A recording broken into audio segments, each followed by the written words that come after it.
Daban na ko ambe na Burkina Faso television za ne chaga konda e bonza ka woni der nuke la be jontani janda ba nuke te beno no bla mun ga wura la konda ne wura chowa se ne za jira ya ayo nyi kondo tene ne suli kimina bu yele woni ne ne le no eta dunu we misma ne zma se tene la zma so mo bibe no ja sen libini de sibira de woni to mo to so wore o mo so bo yili kimini ta so mo sen libi ono pia kimmo ma woni so no bu ndi kimimu wore memo zma na la zom kondo eta dono momo sai yemi onyo blu ni ina shemo shashamo ogi ala furo jamo ni de kimi gishemo ko onyo so woni oso fu boji la so furo ka ko ba sa zazamo no ya onyo woni pol ene ya wajani ni wado na tema la wono sulu mo sen mono wore e de memo la muniga so ko wore la kimi gishemo so wono la so ju krono o shilimu la muniga zuli maka woni reyene ya ten la meju kurmo no aji kur ande kimi mi mosmane ta no santra mi opul so o to do na fola ko no biosia shu yala ga do mu wotenga mo opul le to do o mimo eta do mene se o opul to do ni o do ya so no muslimu fo bisi jala we o mono ni tenga mo ndi kimi mi eta mo gejemu so wone oju kuro no shilimu lala se wo lendi deri yuwa oju to no mi meta do mo okura se oblunyu o wunye na she omi ko ne nyoro mi no ya nyi o toro ma wore na muniga so wona mo ono vo jama mo nyi o mo nyi de lo mo chimi mi gejemu oblunyu na she mo ro wona re lala yo nyi shan da ga na blewa no mo o ko voron jama ko nyo so che mo vo bobo jula so obonyi re me yilmo kon ya na dene foroza mo lo de chimi gejemu na nde ga bomo ji se na she mo blunyi o go wona voron jama der du sasa o wona o plimu nyi chimi gejemu na chimi ga bomo ji ememi chemo ene boliare e jane bodam do na nyima no ko mo de ta do mo memme so sulu blu nyono dana plemi ndo yo nyi santre mi mo we mi wa jirja na fele ono wo furja mo o mo no nyi chimi mi ta do mo shokwane sulu blu nyi wa do mi wa wona pia jes do mi jes se mi ta do mi nyono nde kona ple ndo wa blinde se go wose la tunure mi mutum ogono jes se mi ta do mo ayo nyi we wona ne ono chirja mo wona lo ande chimi gi jemina nde ga bamji oblu nyi ogono re mi ta do mo re mi go wona ne ogotu wore re mi mo ogla bo furja mo nyimu de we mo o ma wona o votation bo to bo ndo du na ayo nyu gu furta shano mo do du nyi de toru le to yi toru na ya de wi eta do mo remene blu nyi o wono wore lala o wono sulu bli libino mi ko ngene to ne eta do mi mo se remem ga kulele blu nyi wo ja ke sandre ke wono ne nyi weni tre ono wore omobu nde chimi mi eta do no bi covid-19 no Burkina Faso cho mo ono bi ko rismu o tanga mo o wache woni remem ga ko woni rovone tene la mesili na she wanda ga blawa no nyi dina shosho wona no sen le to do no sen limina voir mina no sen bi no buki mi meta do mene ndo wuna le memi yelmo parti ka no bi obe IPC mo emi wona eve papene ene ya wo sen kamini eje se ogujamo o wona to blu no popo je so no bi hydroalcoolique mu ezazuli wona to wona che ne miane nde no epininya na gane zo muniga tatana ro ka ka sara miange che wo chese miano kasar ayo nyoro mede no blu nyi chimi ne to ne eliemo o zara meme osulu zovo ezasuli woni ta po la mo sulu sajesmo o blu nyiro miga kulele wasa morfa la roto eta o pomo o la mo no mo sulu mo se ze firenje abre blu nyi ego remeta milmo o to na ple o minno la wono bo sulu mo se le to do mi meta do na yo nyiro to do mi mo de le ta nyoya o me nyo mi chichino no tu onzan wo no sulu sembe se o ma wono sulu sen le to do na mo wono bu ndi chimi emimo eta do mo o blu nyi o mi tumo no ya so wone obli onyi chimi ya edulumu dunya ya ba go tenene pieli yomie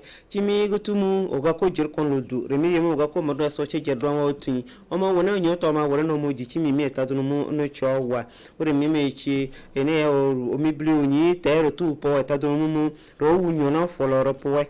achi chimi yonyi ngono tunu remi mo ngono remi mo monuti yongo jetunu wone nguzanye tunu mi za shetun remi ga kulele bli onyi nyi o doyo machini o mo wono mo tuntunu rememe tamo oblu nyi remiga kuma wonere sembe wono bundi chimi mimo e wone mesher ne chowa so gutu la bojemo o jiden o lier ene o député mo ntu tadon blu nyom bien yallo na ye chimi emime tadon mugu ayo nyi député emime yawo parti ko no bien UPC mo député ndamo mo no bien Marie Rose Compaoré mo eza rego bien e shana glu yene tadon mi yelmo yawo oto religion tadon tengamo oblu nyi go met benu de kwa mi yampu tadon wona tengamo se on dag blwane oblu won mi yallo ye chimi gu no Burkina Faso tananyiri wa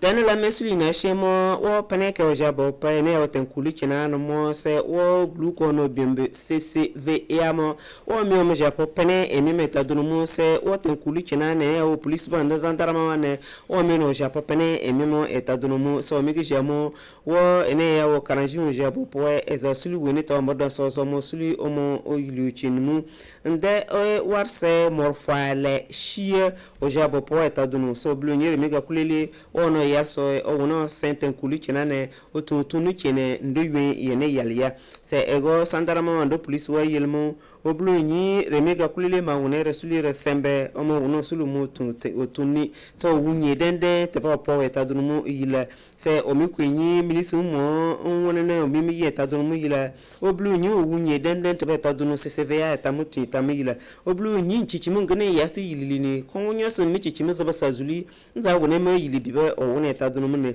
o blonyi remega ko wone resuli resembe o tunu wone revochene sarto rosma ke ramadu sarto mu o sulu blimoni ego CCVA pene mi eta dunumu yilmu emi wone mi esuli echi resembe o mi wone obu ande chimi mi eta domo ayo nyo blunyi ko wonyo no gne yasani chimi mi ne senene sane gese point nene ze woni ta no blunu amono popo ne gese se no woni ne chi woni ne mi ana de ne nyana ne wepi muniga chimi mi me woni e bono cho e kakali libi denden ya oblunyi owunye denden remeta mi la ozano chi ono bana remeta mo shokwane Congolais gami o jak bono bion CBC mu we mi woni keze we ere woni esuli MSN ene o libio jak centre ka bluni na chen ono opiapia mo meta do no bion korisi mu o me wono bo sen ja meta do mu ne so mi gi gelmo o yejana foya oze ne ya o ka no bion sheke mo emi wase morfale sheto ve patengamo ola mo wono sulumi o suli o sen o chinni se o sulu bluni re ya o mi sama so mi wone o mi wendo go wono mo wona sulu sen ene ya o libie ono piapia meta mo la mo bundi chimi mini muniga o wono che doyun o boliare re mi meta mo wona chimi e meta mo so mo jia no chowa o re mi yilo bluni o mi tu la wono sulu sen se o wone o me pete o no na plemo so mi wono par mi mo wono ti se ku mi yene chena mi wone o blu o wunyo tam dendemo o za sulu bluni te o tu po tamo ro kondene du ilo wone re sen o mo wono ji chimi mi meta dunu mumu se ogutumu blunyi okwenyi owonyi no choye ne chana yelmu o mi no chie ene ya wo CBC meme chana na bana taba otu ta dunu mu yila achichimi yo nyi meme ga kulele mu chimi gone chomo chimi ne lie la ore meme yila o yo ne che woni ter ne che miane tamo e jablu ore mere tenene ya jala wona o meme nguchuwa lere bia to so woni frodi re meme chimi wore mere josuiri ko nyo so no woni na re medende no woni no suli no ese mu ga tunu me woni rufo chene ore meme yilo sulu bli me nyi ogla obundi chimi meme ayo nyi wase shola no chomo wase morfale ya zonato nde piala ola no chuita dunu muniga se kome wone rofo chene ore mimi no blu ko wonyo so mi ga ko wono che je bi osulu se omo o wone oji chimi mi meta dunu mumu achi chimi yo nyere mimi ga kulele go wone ro noa ro wone resuli re sen libini kondu ministere ke ne nyiru sazuli yo mi libini o wone obli ogo atone se chimi mi meje so la boje mo blu nyono lo libini so wone ministere ke ne nyiru sazuli yo nyane yebe pomo so wono toru mi kene muniga no woni ni jichimi metamo ne chowa dana la mesuli na shemo wa ne yala wo lo mudumbi ko wona mbampa e sen me meta dunu mu se sen me mo o tunu tebe ja ti ken mo no bi elaji abubakar mo o me wona nza mbonsuli mbonsen la mo wona monsuli sen libini muniga me wona o monsuli opia li bi ene me jan papene mo o bi ono opia chimawe ono pia som se sho ma to muniga so wona o gwi chimi meta dunu mu no cho we mu a chichimi we nyu go jamon bloni sabi kenzo fumo wase morfale roto etapie ngu chone tamon fompo mi meta dunu mne sere mi ga kulele me bloni ni ya suleman sembio wona tenga no tuntun mi mne o pia mo wona mo suli so wona no chomo mo wona mo suli mesenwe wona ni jichimi mi mo eta dunu mu a chichimi yo nyu bloni chimi mi etamo chima bio wona no la pia mo chima na jojo wona ne ono pia jala wona no chovu ona nyinde ogwa wona so sen o mo wona suli o mo cherchimi mi eta dunu mu yene se o mesulu bloni wora me tamugo tumu etu cheneyu wa besembe o ya no ya wona ayonyi ono ya wore lala ezago lumbini konmo konyo se o nyire na echene munigaro ka dugo zero cholo ya na sarka zuzuni doroba se riyenchimi eta dunu mu jumune wora me yeno bloni o ya no ya wore lala se kon ya murimi se elaji bubakar mi wore ke tumpo mo wa wona suli sembe o me wona otumanu me wona rovo chene wora me yilo bloni ono ya sochi na bendende kone de ta dunu to ngure ta dunu zamo ile obloni o wana ban la chori mi ta dunu mi yelia de mi wa wona resuli de sembe mi wona mo bu de chimiya no Burkina Faso cho ta dunu mo wa onda gia na bla wana nyi liga komisho liono japewa kujuchi mi etadunu mo ila ayo nyi za zamone meso wado na etadunu mo cheli biga kulele wona ni jusua ota dupone ESP wona na fala ga kulele pi rejeru zuni lo kola ni me pi rejeru zuni eja yo nyi kola na fala wo etadunu mo o me ja ya wona na jala wona na oblige wado na tanyu no tenga mo wona ne wona me mi ila lo mo no bi mediateur du faso saran sereme mi wora ndango wona inza mpia kuju nlero o me kwa biana nchese na fala etadunu mu yo wona ni jisu tenga mo o yelo para o waso du vul jamie se o mo wona mo no kujujie me mi yelo mi jonte entere nyo toro ma wona se mo wona sulin se wona mi yelo se wona na jojon so bompoe nzo ko jurana nzo bompoe sulin zo wona ta no sanjese mo ndo wona ta ne che mian mo ndo wona ta mo no popo jismo nzare mi ga kulele bompoe nzo sulin chi enveloppe mi mo wase more she toro wona na we ta don sulin chi ne la bompoe mblu nyere mi ga kulele wona lero mi ta don mu yo ayo nyo mi go wona mo lotan lero yo ya liwa ko ne chimi ono do den mo so mi yo ja ko nyo so wona oji ku jumie oro mi yen za nyere mi mo za bompo ayo nyo blu ni no kwa bia na fale je se shono zo we ta mo je se kurana ra wona ne sa go je mo bio wona ne je se mi meta mi yemu o mi o tu zempene mi meta mo ola wona voji ndo do eta mo mblu nyi wunye de do bi yila no so na ka yel je se she ola ta don mi tungu tenene o jeswa o wona mi walo no wora sa zazama o wona doyu o yogla du vom gamo mi yilon pokujua o ma wona to kuju ndodo o go wona na ndodo twetwe o wona to sura ni ndodo o wona lo do para so wona mi olwar o go awore na muniga se o ka yeten yaya so wona mo tuntuma na remi mo se ene ya obi ono nyini kola na mi yom me to ji saran se mo mo votenga mo o blu nyu o wunye dende ta dunu teben wora ta dunu mo yila mi yilmo lo chen na bana se lo kwa bia blu nyi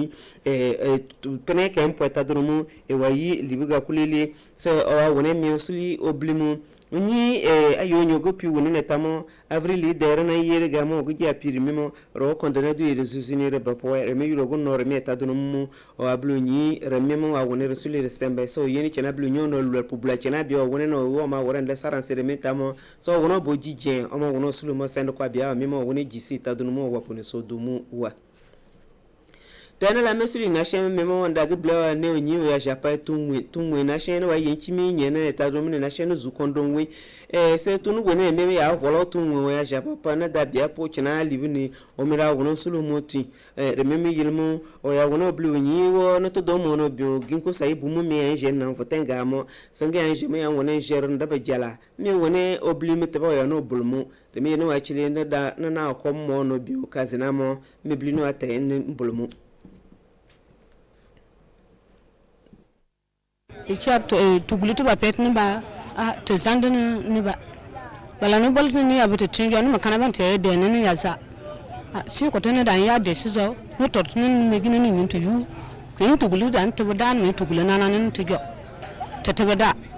amma ne dan de nyota te bada to mo ya a te za te zan ne ba kin dan to da tun ba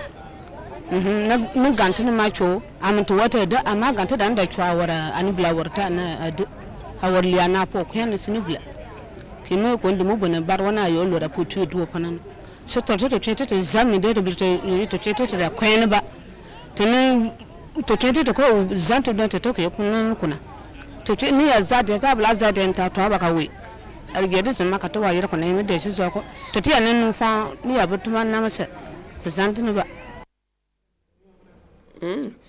da bana na bakwa nyete bana na ko meta moblimu se ginko sai buge ya jeme ya nko wona challenger nde gamo no wona ne o meri yeta dono no actually sapui mere tu beto atumbe bo pif tu ko tu to pona ko to san leban zanza to fa to san leban zanza ya bana yo bana yo ne gat dat wa raza so ke na jira ba ko ka to za biesno to fa park la aya na ane galona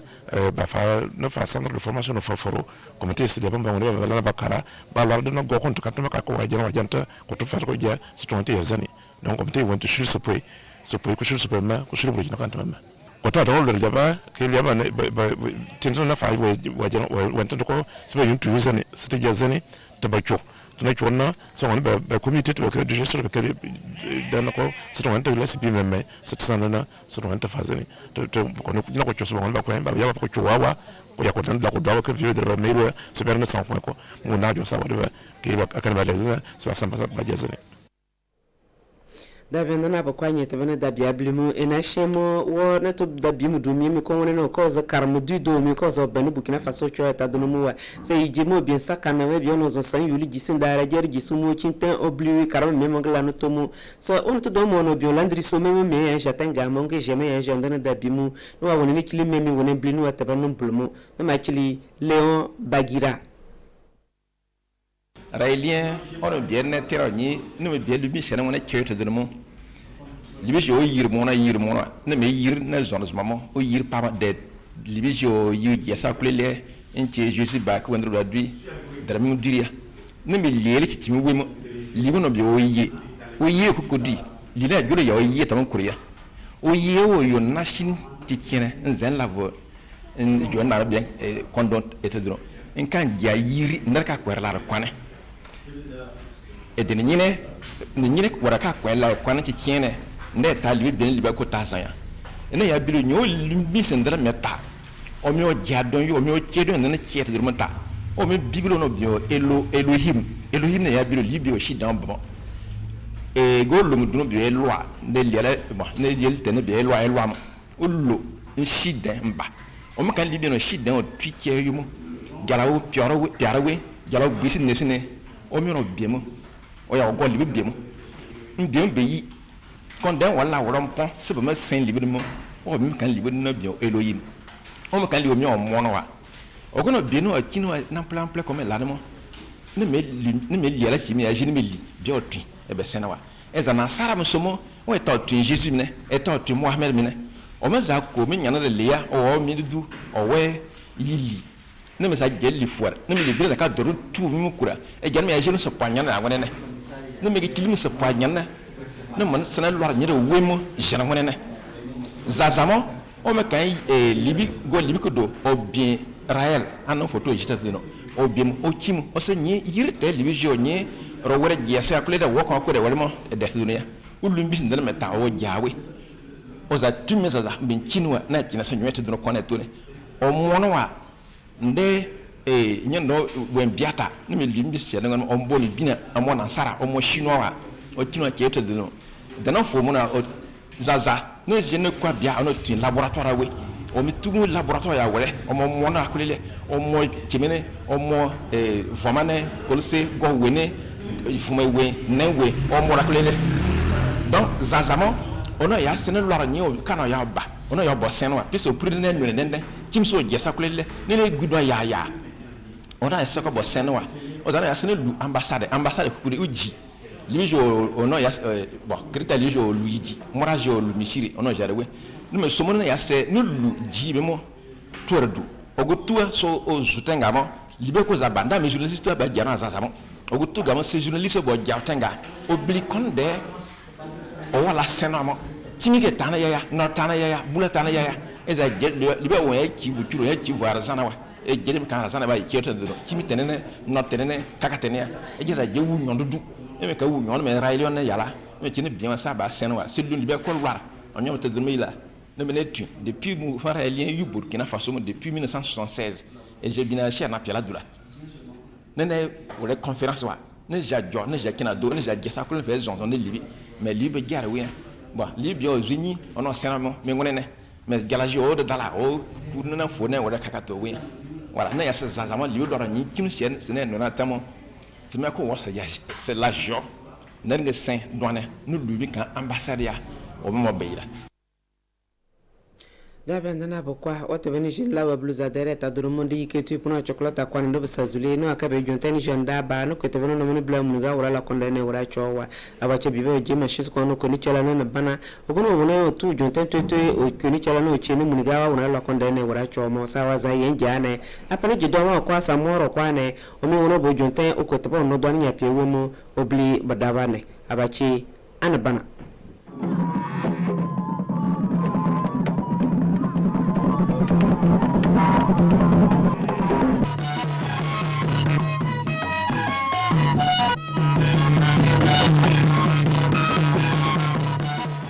dona la ko fo salin wonde jagana jamas bi kene ke boro men be ta wa bolo ko kala akompe ko wa bi ko ni ko ka be don la ke boro men be ta jamas bi kene wo be ke boro men boje be coronavirus wa pani wa busnar ke wa Burkina Faso ne asama sun la wa man gorgana da periya ambasa gala ko wa Burkina Faso zaman don yo wa nyolo ne wa ne genne ne yo be mi sala non go wa gouvernement go lo mbolon do ko la mo be to be wa buskale lo mbo wa gana belenki be wa buskale ka don awo min gonna ndone mbo na mabonga gana obele min buje benwe centre men ke wodo gona na da do asisa na gelen do malako wa busile na benka hôpital yalga do ni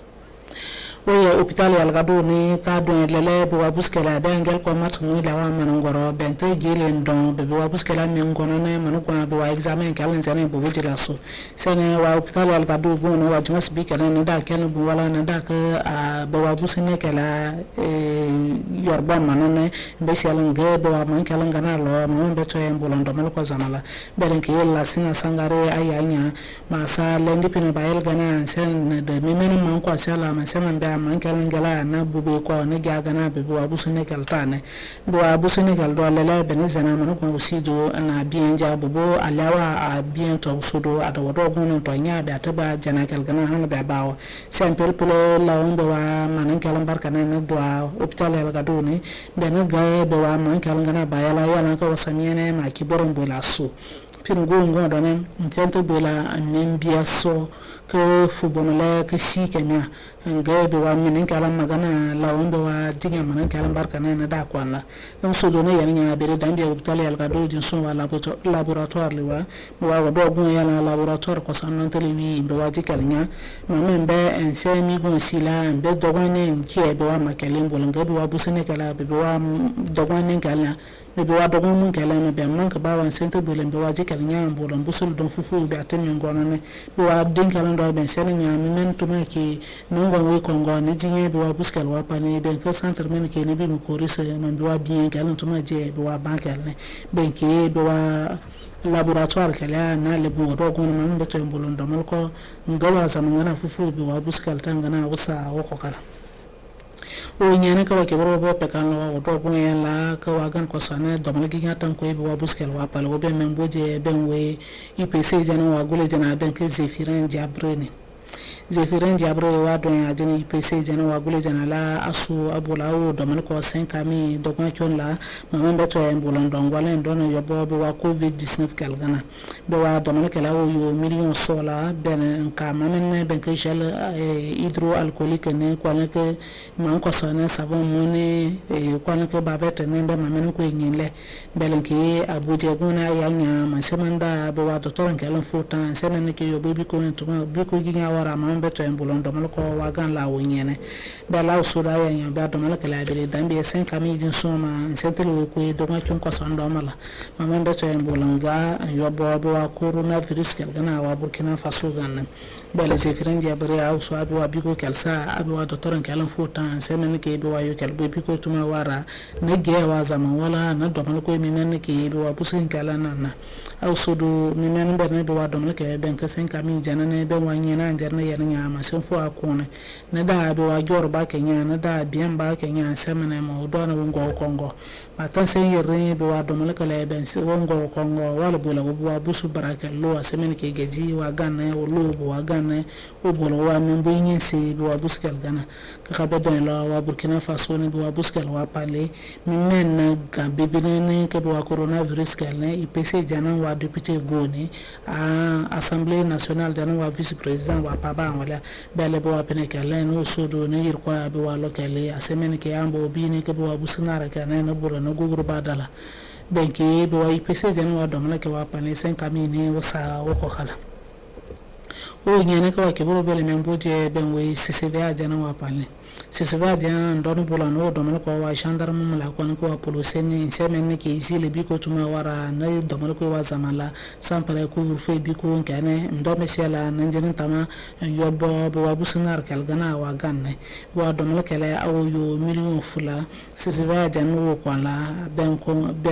mene savon mana gompi manane ko le ke chemune no bo wa mana kele tuma ko la CCVA jana wa gule jana ya nya masemanda do mal ko bo wa sora sen kala la ko le ke gendarme ne agele mama yobo bi ko tuma wara mama beto ya wa zamanu bula ngwa tamane no yobo no ko mana tamane no jena man tame me belen ke be wa min kala sendo ana ne yir ko ne be wa busubnar bi ko kele mbesela nan tamalo belen do wa boje gona ne yer nya ben pe man min tama ya njema gwa tamane nto min kirse ba ya ndi man tin kirse bi wala belen be wa sese ba jana wa do mal kele ma do mal ko inshallah parsi ne ato insana dinya ke pepero bane yir ko zaman la sombora ne zimala mbesela anan jena na ko ntwa namba bo abusu kelsia lo ma be yir men ko zamala bel tama yi ne yer nya ma sa fo akone agale bo do mal kele ale to insana dinya sombora ne yobo do coronavirus kal gana wa Burkina Faso be ke sese wa jana do wa do mal wa pale wo sa ko kala no ko wa gendarme la ko wa police ne wa do gon yala o so nyene ka ke boro bele men bode sisa don we do mal wa pale bo wa do mal CBC jana wa bank ne no da ko wa do gon yala CBC jana ndo wa akompe ke bo wa busunar kale wa zamane yo bo gana ndo ne yir kwa me men tuma ki yo bo wa dikel wa pale no shek ko la bo shek kale wo yo million posola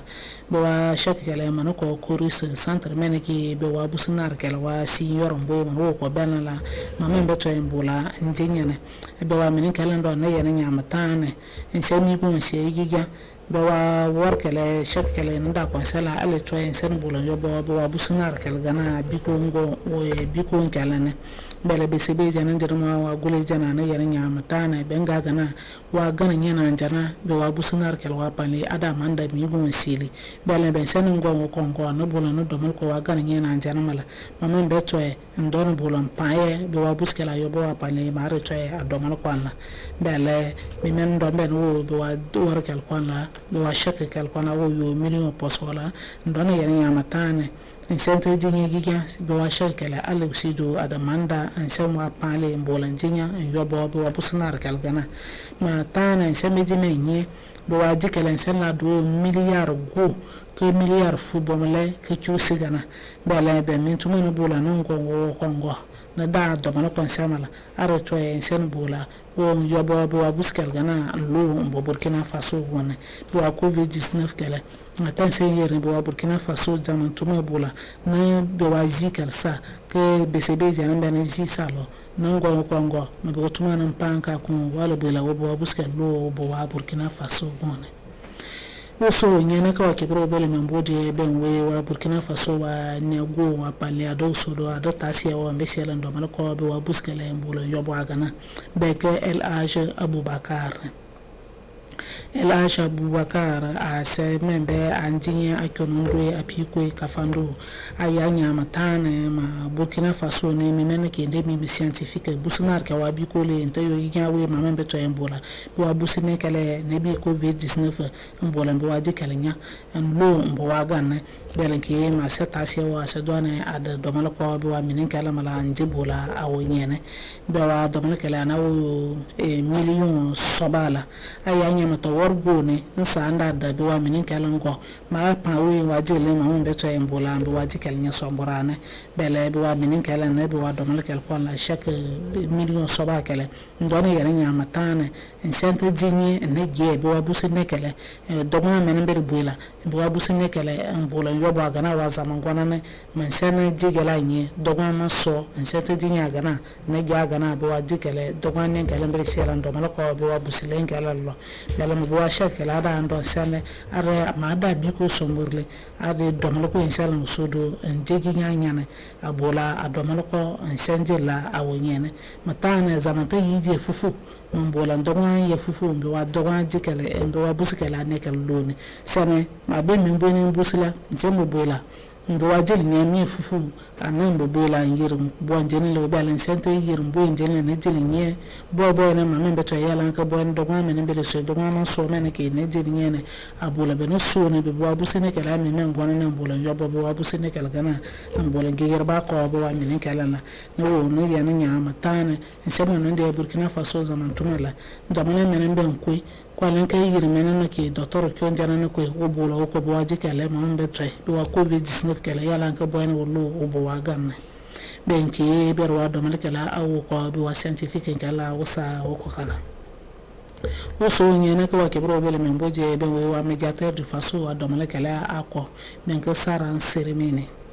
oye saran sereme ya semene ke médiateur du Faso la Burkina Faso do tasia wo be wa tasia la da wa université jana mala abola awu do mal ko be wa nyana kala mala université ni ayanya ma be wa nyana kala ndo an ka do mal be la to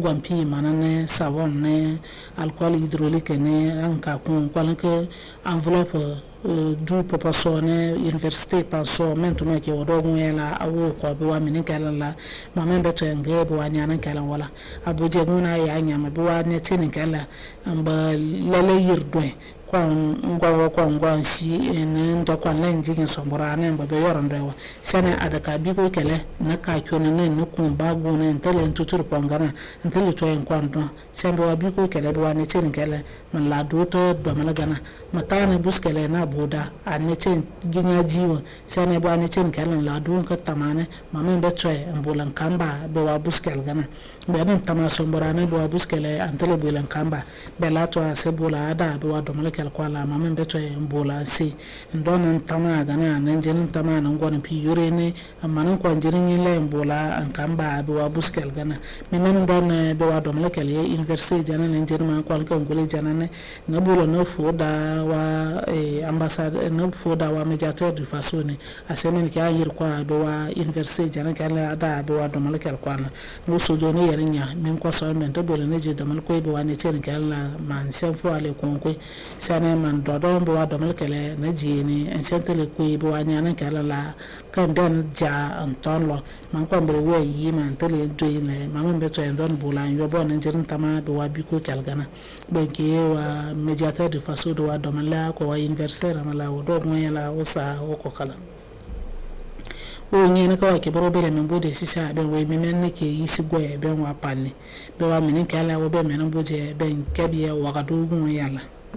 wa do hu ya la ka do mini ta ntem bibi sumune ne mini isengwa ya nanke wa mini kala bi ko tuma wara mon kun ka businene ma agala ngwa na bi wa isenke ne isele busine gi nyata ne ada kompe bi wa bi ko kaka kene bi wa busiti ki ala wa Burkina Faso wombi mi coronavirus ante buran ka berwa buskela ne kala wala ne bi wa isenke la muli belenke min menin tuma ke dinye bi wa bakale na bula no so na le jawe ne yana nyamatane min men ke gewa gigerba wala ne publicité nzana ne peme be mini seka bente seki man ka muso ara bente nyimpi man pe lotu senin sande pubale matane ambo men da sini sene matan se yiri be mane pezamane beni nyele pe hana bene seka be wala lotu sengara bente bole yi sachet ne nton ka pubale ne matele be wa mini kalan tame be wa buskal gana agala mbadwa ji enke be wa buskal la gana wa bele min men ke be wa busu be wa yisu gwalin kalan wa je yoro nyena boy ne yara nya matane min men tuma ke be wa busu yisen kalan go be wa pubale kalan ne man dwa ka tamane bele ke en sento man jiela man dwa am gana wangana am man ko nyenile man be toy en kamba be wa buskal gana bente be wa yisen kalan go man yan twa nan go wa be wa man kalan miwa ma gele akaka mi menen doniki mi nyimpi energy en pubale ne ma don ma mangele man to bolen busu da min ko sangana agale be wa min kala be wa buskal tangana bene selka na sanan da pubale abula basa ko be wa min kala man bele man kena ke mi men niki donko embe donwanji na be wa donwa man kala tanki akulo man ndwa ambe wa lotu sengala nan ka pubal ko sanne man be to min ko san kirse ba be wa busu jikal gana awo wa Burkina Faso belen ke en sento nonje me o menesumu na je yisi go me menu tuma ke je be wa yisi kel go am kan doa ke wa menen kelan tama be wa buskel gana ka en ka lense lotu sen ka kun ka pubal man ka man ko sele ta kan jigan ba na ka pubal tor ko sele ke bola ke wa lotu sen kelan ka ne ma men be to ke bola ke wa menen kelan kan ba be wa buskel gana ben ke be wa yisi go len kelan wa pani no si de nonje wa meri mala manon dwa en yer ko mi men to make bi ne be wa yisen kalan goy en yer ko be wa min kalan lan dara ko la manon be to en yer bon jenumeli wajila nyagone en don bolan kamba be wa busnar gal gana wombi ma coronavirus o jono la wala on ko be men boje sisia be wo jawa pali wa journalist ngule men ke nabi Mustafa Tombiano ambo bini ale fulu malaka gona ka kene gi wodo bon yana bi wa gi kele ka dwen ajeni min bibina la ana jena radio le bon wa wodo bon yana be min bi mo Horizon FM bi wa radio kal do le bon le fon ka kene be kodo ana television le bon be min bi mi TVZ Africa be kodo bi wa gi kele ka dwen ajegi ganya wa Burkina Faso wa Miss Burkina mbo kala ajena na yorombo ajena wa min bibina la yirko na be waji kel ko be kodo fesma ko be Tanzania ajena sodo alle ko mbola en kala bon rue marchand zana min bolanda manasa manan nya ko na wala ne ayir ki nya ko wa Burkina Faso wona allo do lo agon lo dola be waji kala ajigi ganya amboje anye biawa agele awo gan gigane ayinu bu awo États-Unis awo Gabon awo Côte d'Ivoire awo Benin abo magigane bo altama yi wa Burkina Faso be angele mboda anje nye bagana wa am peper mene kere toy menene bola na fo bodo bo agin kala ngo bini wodo gon yala ale fo bon la ko goni belenke wa fo de asum mene mana la bola ana kyo nye abarka da nyana abarka da jiyan ba men beke ana lebun wodo ngone ambola anki burko wa zamana yirko wa Burkina Faso men tuma la be wa TVZ kala kwala ko awa a television ko la radio ko kana la usodo abarka da men tuma gana wa fo ko kana waje asumene mene asemene ke ajigi ganya Burkina Faso ne ayirko wa ganla adomal ko wa ganla wo nyene mujona la wa pelo wa kibere yin kana wasa ko kala ka semen be kan to ko wa fo de kana woni aussi do ko ma sibi ko ski anje do ko wa kibere ko sana be law goleli to fo barka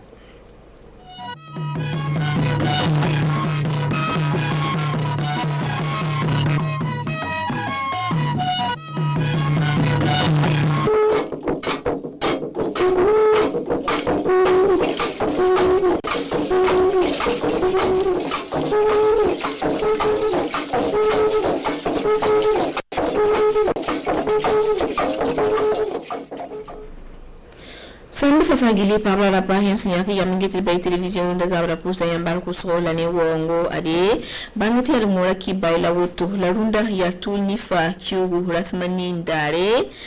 ade wakat lore ya banwenga keton zamana woto tirkusuru ko pusuru wen la ko ba tirki lan contre la fi laquelle la songro la fardo ni zule kanga ade inanti wudgame keton ki baya point isna lars larsan pa on puita ba sin yir fa ya san kene ba pala option bonti coronavirus bara bilisana tulik ngese bangati la samson lore ton tenga to sobsen da yiwoto ne na komne nimbuida kelen sa koise wala wilkame tibam nandi kana kena buto tore pam songe labtel nimbuida fa zanga san kene zule kanga san keton tenga pourwa bilia auto ti zaman talata kiuga lasma yopo endari bangati mizla ninga singeta koma yella neptum na tasa kele na sira kibakitba nzera skoise entas nimbuida sanyir fam songora habsana dikantas nimbuida sankene koma wenwa nenebla nimsi santum dubne one yawa ramba wotono wa bilia auto titon mena udun kenga to kela pam ma vioro ito kela ministra anyuga Ambroise Wedrao Président Yelame, c'est avril, mai, ni juin, qui va t'avoir pour moi. Et un tarot robinet, zaké, comment mettre cube à ni, voilà pour un cube qui avril cube, mai cube, juin cube, pour un yak comment, un cahier de mettre ni, pour caillou roi kirier. Han yir metre ni fona yo hunzu wasoba ko ne fa metre ni metre kuba ni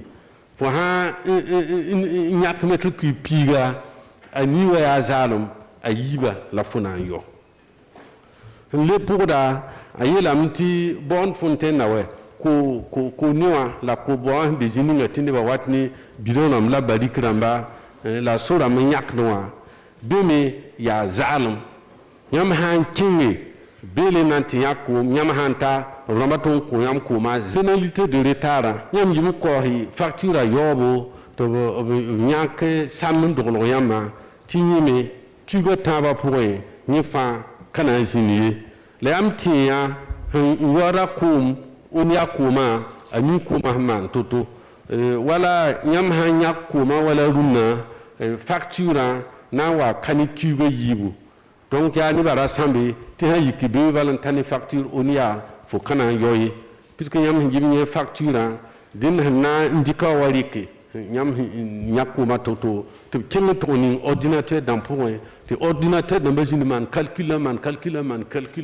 on va ici on va kunyamba ade pilial mangusku ndawa ke tuduguru poye ade isana kenge to pamven passé songom ko ba yakra metud kubien wa ne buso ko pawum da vore wakat kanga harati yelamti ko ma ta litra wana wala ya balik sa wana ile ma keng to min to kila ministra ya tum na tara Boubacar Boli gom tukon metud kubien ni wa ne wa balik pinase donc wala fa hanta rubine zakwa futu yakka balik kuma balik pinase kayo wakili ya damwa ni ra ninga ham paraba ramba han tare robinet ta onia robinet ya zalum kigo tama ho wa mika tinid bizininga ko hod koma bi muroti tatondo titonna sibra sora ho wa mika ti nid bizininga tum tuma ou bien atoko yakda zini to gom ti katon ho goma takana kin to soke to he titun na sibra soba la oniami li sa numéro na yintum ho awum kwesi ninga bibtin bonun to zalum ho bonti numéro vera sannan ila titkelenga ta musu to ne morre ti bakanga menem la baston zamana Nilfa kelen ningida bungu la rapport sana yileti par zimse yarenda ti asamsan lore banganti misela ninga sengeta kombi ba yella kelen yike ya sabna borzugu o kelen yaka kombi sena man pisnu sani woro tinga pour otone na songobne zamsro to bo pame ba meton man safana la o santara nutu nusa otono wa sombonti jella sen kelen arni alcool la ko otono wa bil yarenda na kelen songe la fa ni bla nimsa san patwen kengan tira runda bala ligiramba wenda pasame bilia auto tinan kelen kenge antikela ngoma vioro ne tumna tara Roseline Watala sinzini bene zamsra wen kato bangati bampena kamitra tinan to kila salif tiemtori nyam mimitia bara sasa ti ne ba fa gil jouer ten ka tin yi ne ka fa bora menga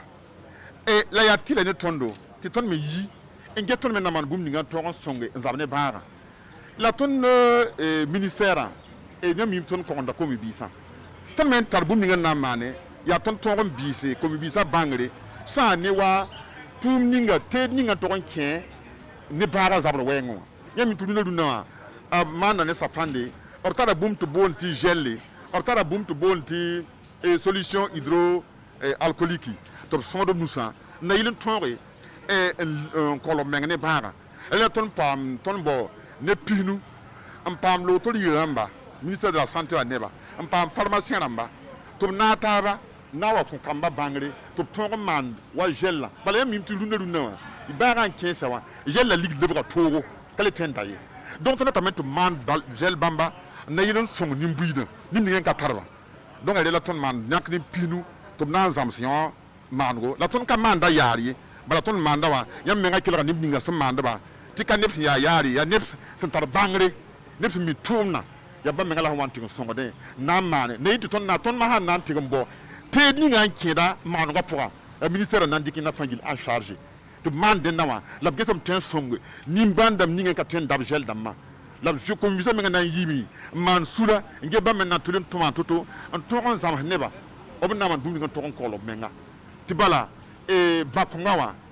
akatu nim ya ni kemam ya bibilfu ntara mem katale ya neba fa donc buru wala fa so do lare de ka fa ni nori ya wa mo se yele ndi tan ka sekre to naro de base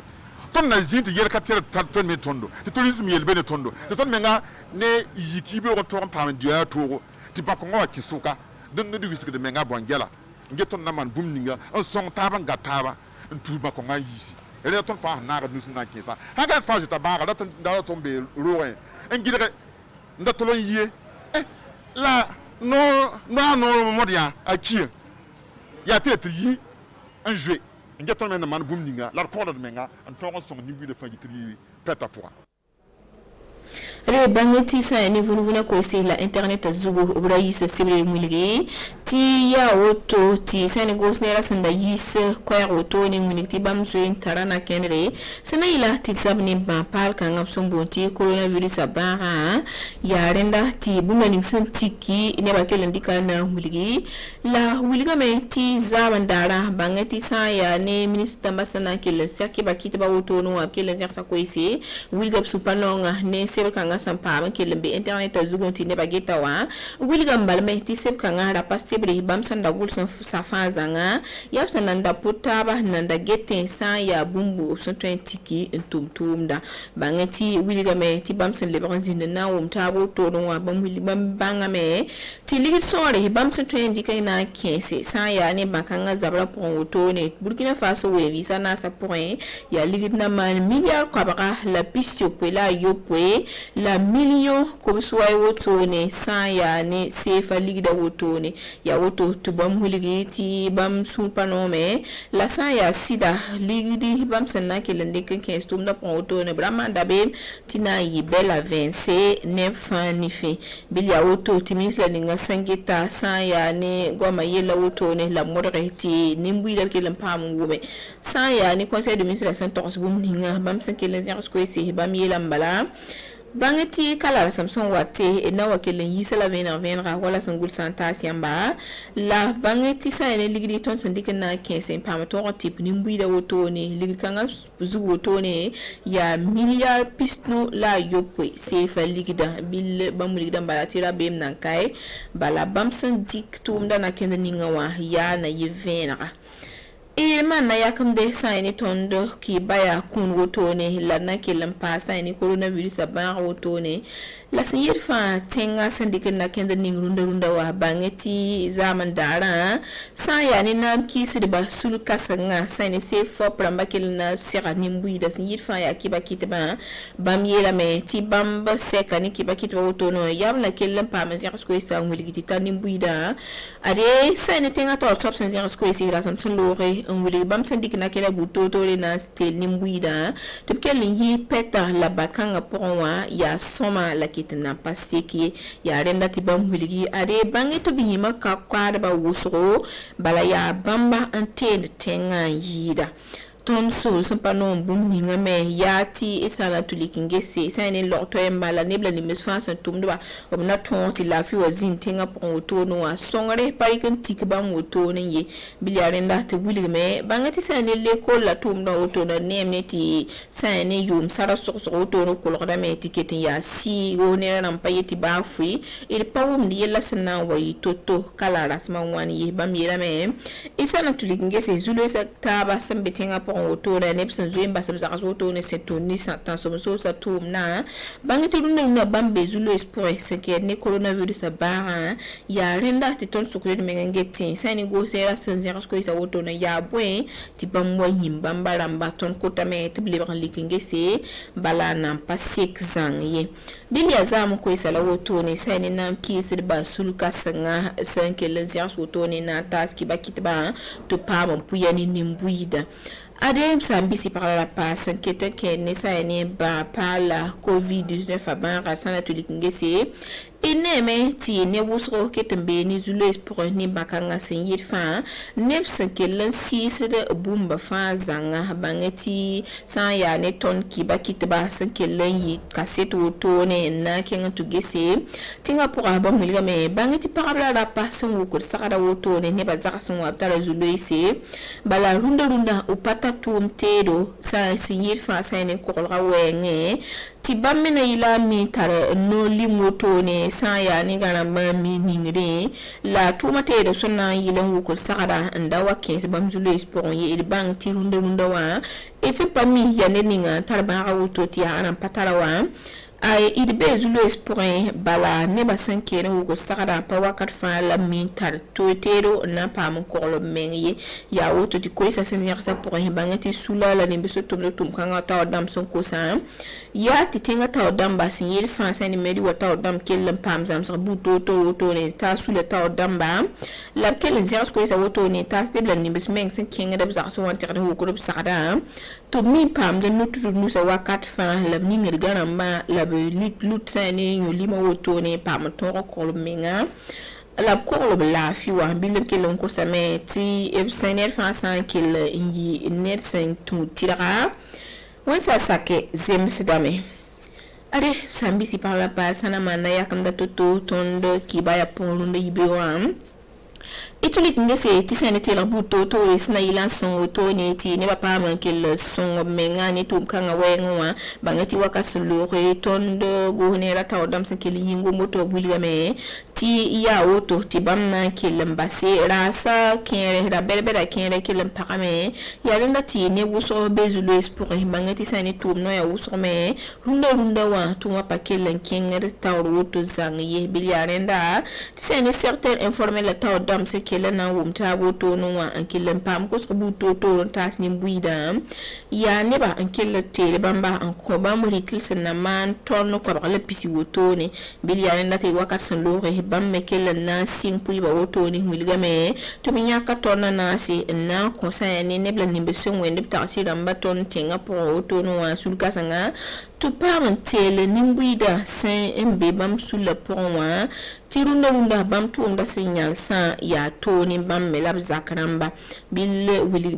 meti sa ya nene na lor pore ya ritil mesina man tonne la pusuka la brikna ko sa ne nebla nimbes mesengete sa ne juta ponongo la paraba nous selab no man sa wotono bam metu mama runda bangeti certaines informer la taw dam sin be no que les sa ko se bien la même bangati kuna ton so pama ton na modrame ti apui ba keli bela vence ton se nampuya toto wa ton ndika la wakat la dar bud fan kelen taski ba kitwa to gule nimbuida to bange ti ton sen der bu ninga ton kelen dikira la metasit nimbuida wakat kanga ton kelen ko tameti sula taw damba san watan der de kuna woto no bam sula yuri nga bu modorti kuna tabaramba ade bil ya koy roto ni msambi si parla pa la irunda ki bana yanse inam pusa yambar ko sko ki la songa yinga ni bla ni mesi zinde masina ba pour wanta tomba roto no yam na kelenya seltigda la yum ko isati ya façon wa putu la bark ne tum toro wena keleza ton tenga ni bakanga wena ko la fila sonoro msambi si parla pa wena ko sil song yam la wena kitidi kitori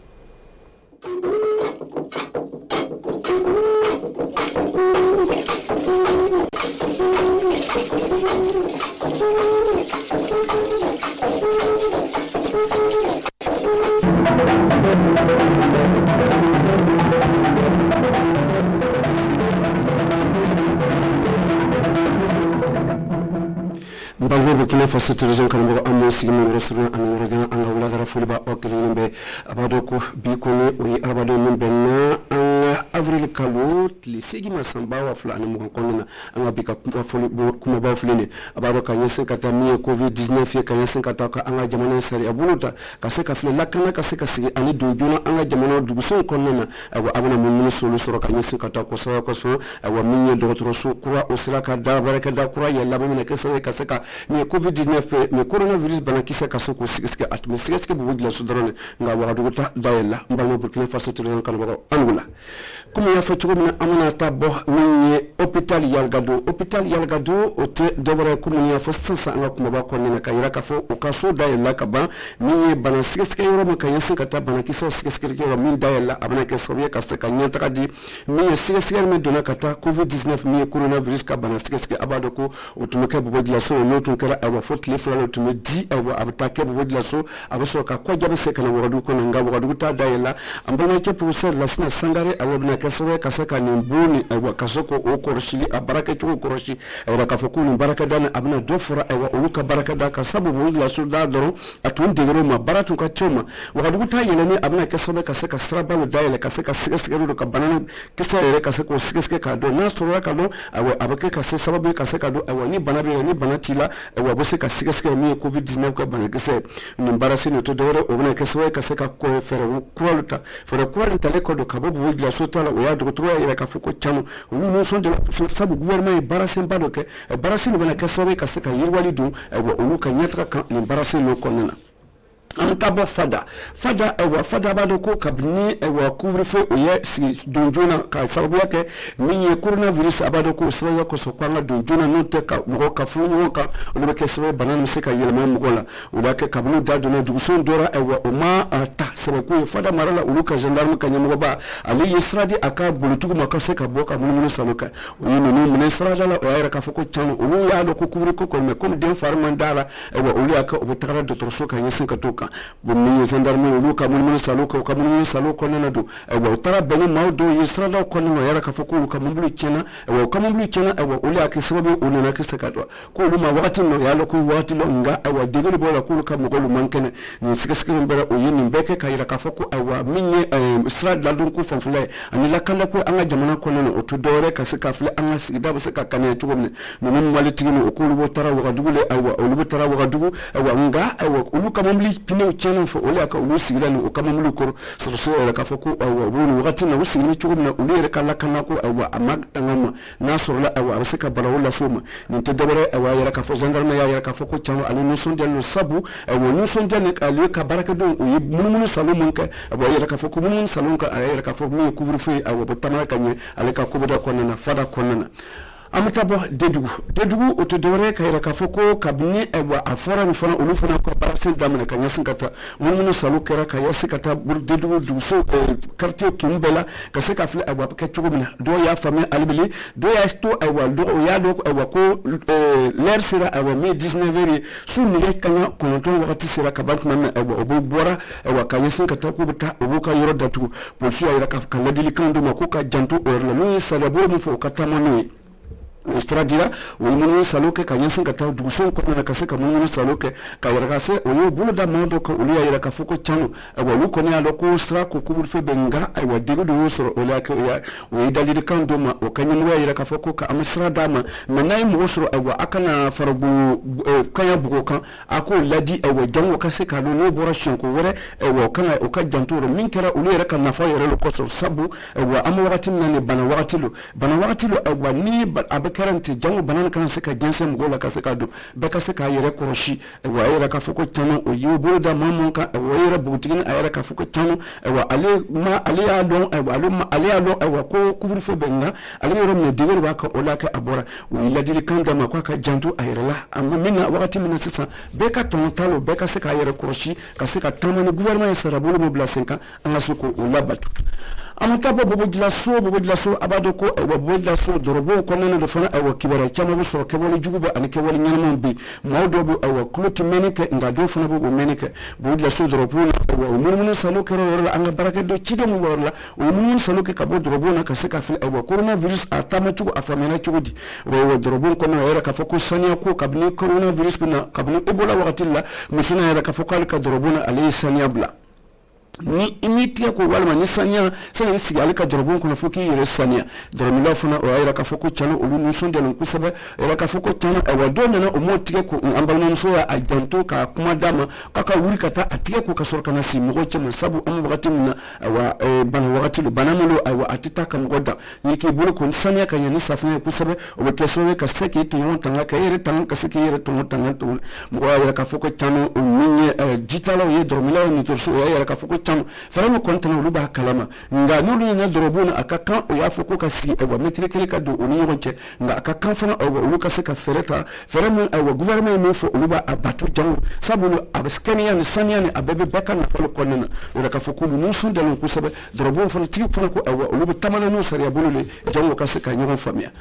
UPC abado ko kabuni ewa fana damna na uliya yira kafuko kabuni banan damna na ulu fana uyo bulu la ujusula kaseka tabu yana karamandi mi wagaduka doktor do ko 5 kamu uyo mo peruka doktor so ewa 5 kamu utara bulu ma faradu ola kaseka fle minya ewa safna mina ana akumuna ana safna giu ana eau javel ana ni si chama ewa ni million sama obulu koro o kaseka taflu bo muna ko bulu de sabu ni wakati bolena jefren jabre mi UPC kanyimu wa yira kafuko ka tamani ndo doktor so ko dewarete kaseka na blastarori ke ka yira ka fle o bayu fosodon keleni fosodon ambaye fosodon ambaye kaseka ngani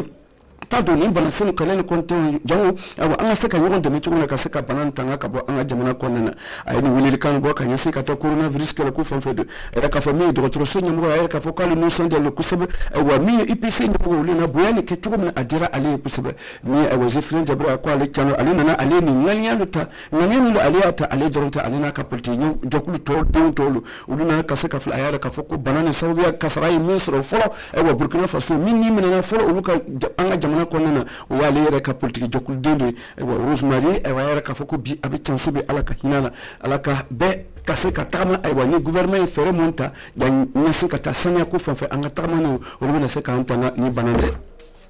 CCVA amutana ngachibala alibele CCVA abarko baraka daba siguna katanga bulufon korshi ko kuna wa lakanda korshi ko kuna luyo bolo do jufula kanyasi katoka okutuna to gansa uliya loko gendarme anu pulshu ulu baraka ni wakatina akoni wakatina ulu labla no kusaba kanyasi katabana kisen for ulu magafembara ulu ngobe korshi kanyasi katoka akeneba o lakanda nte olaka alitama blasinkora katabo euro flam na kasoko mawflo wele baraka da flam wele lakanda flam na kanyasi katanga jamana lakanda ko faka boyene karamano o baraka mana ye kanyasin katoka nuntu na safina ju ananyo kuna sitama jamu kaseka fule useko deme wa ka foka ala ni ministre mutano kata anga jamana ka lakanda ko kunado ye ata alitoka la kanyasin katoka menye seseva nyamgoe era ka foko chango ulu ye mirila ni nyansin dowerete kanyasin kata banamulo awa boshita mkokilinta kelete ambeka se kambolo do yombo kaseka gouvernement deme wa ulubna kaseka gouvernement kelendo atiseka ninke kanyasin katoka ule aka uluna na kaseka nimbo banani ke boyen di wa jango kasika lakana si kaseko yere tanga mi ni nyamgo wa luni na bulutu nyamgo to la yere ka foko ministre to la wa ulube wele kan furi saka di wa sisifa nyamgo ma wa barani bana munan dira to na obuna tabaraka na jango wa akasika ke to lakana kasika anga jamana konena kenya kasika anga jamana konena amata bo BCB o te tabara o Burkina Faso warbo joklu do o signa flene anfe wa dugo kona andi Burkina Faso mara ta ane sabano kilingni be la jelela o fana ya yekoni banana sababo do fana ko tuna to kofe o kasika gouvernement dema o kanya mo ba ay tama bla sinkoro kanya sinkata ni baraka mono e kasako di alimata gansa atara million bisaba de kata di kuris mo ko ma baraka dama signa kata banana kele ko fon fela million bisaba no ko mo ko bolo dema jango sabu ni ngelier wakati na kasika gouvernement dema no to dawore ay wo fana kan yoro te wele kam bora anga sika bolo do nyoko ko jiksama kulu anga sika bolo do nyoko kasika nyoko dema faso diyawo anga sika nyoko dema chwa kasika mbalo mo no banana ko na desabo mo ka o kasika no baran ka kesabo kasoko ulado ko sibe kasika kenya so kasika lakanda si anga jamana ko ni kenya be jamana ko na jamana be sika yiro ni kenya mate aba jamana be sika to ko ulera ka foko million bisaba no sorli kanya sikata ne kuris nyamko ba yera ka foko chano million bisaba no sorli amata gansande amata rosi abana kesabo kasika tlanga ta yoro bora fanfa mo baraka ka tani bana kisene kele ko fonfe obna danadi o fonfe la jamu kasika baraka kusebe kanya sikata ni bana kele ko fonfe la ango wali mando kusebe amata kuna che ni wa Mustafa la bichombe baba lo ko Horizon FM wa nyamko balo la lo keresa weka le kerma ka radio signa ko radio libre radio privé Burkina Faso allo keresa bi ka se ka radio ni sigi akana fara TV privé kan fana TVZ wa no ya nyamko ba ala ka kalfa menana wa kabinin tanado abella fianso bi abe chanso kanya se ka toka mamutuna adama de mo tuno wa kibara dila nyamko ba tuno ay kalan soro kanya se ka toka ay mi kibara sra ko fanfa ay kalan chamandi ay mo chaman kalan katufa ay mo lado chama lado mi frafina dambe konna ay frafina jamana ko alle kreso ka sika kelma jokku radio sigi ay frafina konna ya yera ka foko ka ni samba wa fla ane samba wa kile ambi kono to an kile wakati la ay sigi ay ka sika ta o te dewere ni kewal ni ay ni radio ndailedo dewere te ka sika lonia di mi rue marchande ay sufia mi sigi facebook konna kreso mi bugutunu ka mis Burkina alle kreso ka siko la sigi fana ramo mi ay momli boli wakati momli ti boli wado konna allo kreso ko pesela ni lonia ni be obor al bulukuro kanyisin kata mamudo atmina lonia ko sirayri balu abena atarana ka lonia manga ataraka minto ifuna ko ani furunto bana chocho borola ay yugo busoro ay kalando mo funa obuna ke sobe kaseka aka lairo kaseka ka barala takanya fe kaseka sabatika nye mine kaswa kaseka nga korlonko kaseka nyata ka duma kibera barako fana kaseka nyata ka duma ataraka minto mu fe fana aka ladon kanya olubuna kaseka yirwalido balo Burkina Faso alaka hina tabakawla alaka hina okilin be lajelela bi amana nga kuna fulu kuna chente nala juma bare re masro ni stigi wakilin akilin be ani che anka lajella alaka be sewre angula